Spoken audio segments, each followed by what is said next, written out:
वो कह रहे हैं कि मोदी को हिंदू का कोई ज्ञान ही नहीं है। अरे भाई, मोदी को ज्ञान है कि नहीं है? क्या राजस्थान में इसके मुद्दे पर वोट डालना है क्या? राजस्थान को बिजली, पानी, सड़क के लिए वोट चाहिए कि मोदी को हिंदू का ज्ञान है कि नहीं उस पर वोट चाहिए? वो इसकी बात कर रहे हैं, मैं तो समझ नहीं पा रहा। हाँ, मैं ये बात जरूर कहूंगा, हजारों साल पुरानी ये संस्कृति है, ये परंपरा है। ऋषियों मुनियों के तपस्या से निकला हुआ ये ज्ञान का भंडार है। हर युग में, हर कसौटी से खरा उतरा हुआ ये हिंदुत्व एक विपुल विरासत है।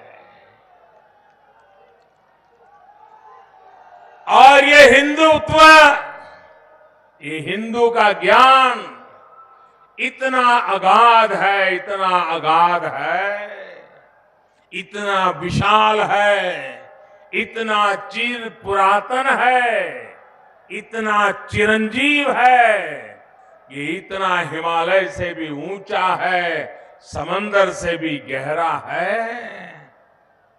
ऋषि मुनियों ने भी कभी दावा नहीं किया कि उनको हिंदू और हिंदुत्व का पूरा ज्ञान है। किसी ने नहीं किया। ये इतना विशाल है कि कोटि कोटि जन्मों के बावजूद भी इस पूरे ज्ञान को समेटना इंसान के बस की बात नहीं है। ये तो एक छोटा कामदार है।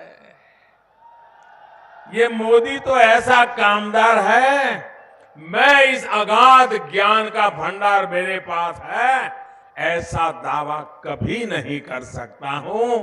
नामदार कर सकते हैं। जो दावा ऋषि मुनि नहीं करते थे वो नामदार कर सकते हैं। उनके इस ज्ञान, उनको मुबारक, और देश को भी मुबारक, ताकि आपका मन हल्का फुल्का रहता है, जरा मनोरंजन मिल जाता है।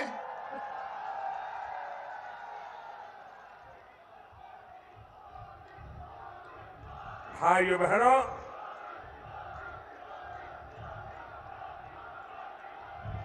कुछ दिन पहले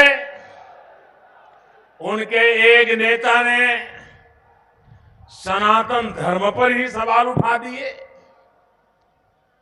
और ये लोग कैसे हैं जो कहते हैं उनको हिंदुत्व का अगाध ज्ञान है? अरे, हिंदुत्व की कई पहलू है। एक पहलू ये भी है, जाति पाति पूछे न कोई, हरि को भजे सो हरि का होए।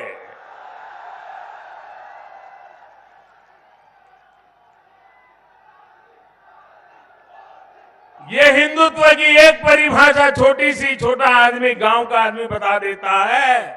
लेकिन जिस हिंदुत्व का ज्ञान के आप ठेकेदार हो, आप पूछ रहे हो मोदी की जात कौन सी है?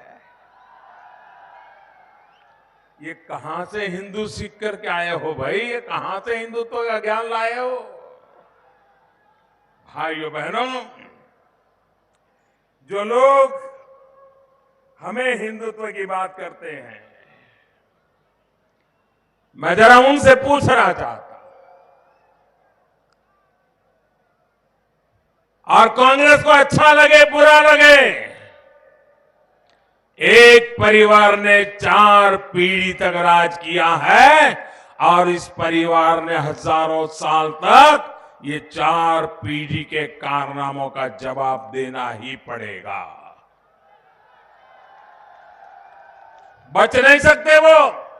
ये लोकतंत्र में हिंदुस्तान का हक है कि जिन 4 पीढ़ियों ने देश पर शासन किया है, उन चारों पीढ़ियों को जवाब देना पड़ेगा। ये हिंदुत्व के ज्ञानी, जरा मैं उनको पूछना चाहता हूं,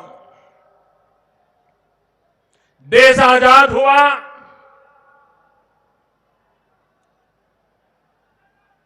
गुलामी के कालखंड में आक्रांताओं ने सोमनाथ के मंदिर को लूटा था, बार बार ध्वस्त किया था। देश आजाद होने के बाद गुलामी की इस निशानी को खत्म करने के लिए इस देश के सपूत सरदार वल्लभ भाई पटेल ने सोमनाथ की धरती पर जाकर के समुंदर का जल अपने हाथ में लेकर के प्रतिज्ञा की थी कि गुलामी की इस निशानी को नष्ट करूंगा और फिर से सोमनाथ का मंदिर का पुनरुद्धार करूंगा।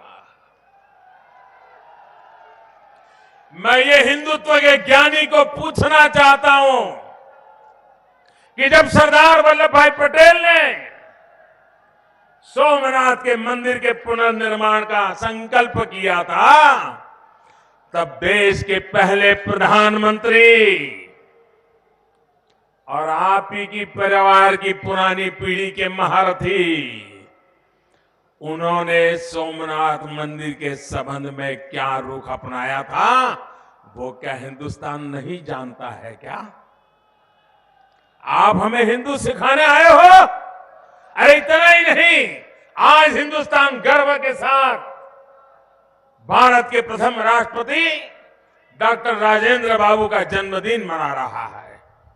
उनके जन्मदिन पर मैं भी उनको नमन करता हूं, आदरपूर्वक अंजलि देता हूं और उनके महान कार्य हमें निरंतर अच्छा काम करने की प्रेरणा देता रहे, इस संकल्प को मैं फिर एक बार दोहराता हूं। लेकिन मैं पूछना चाहता हूं, ये ज्ञानी नामदार,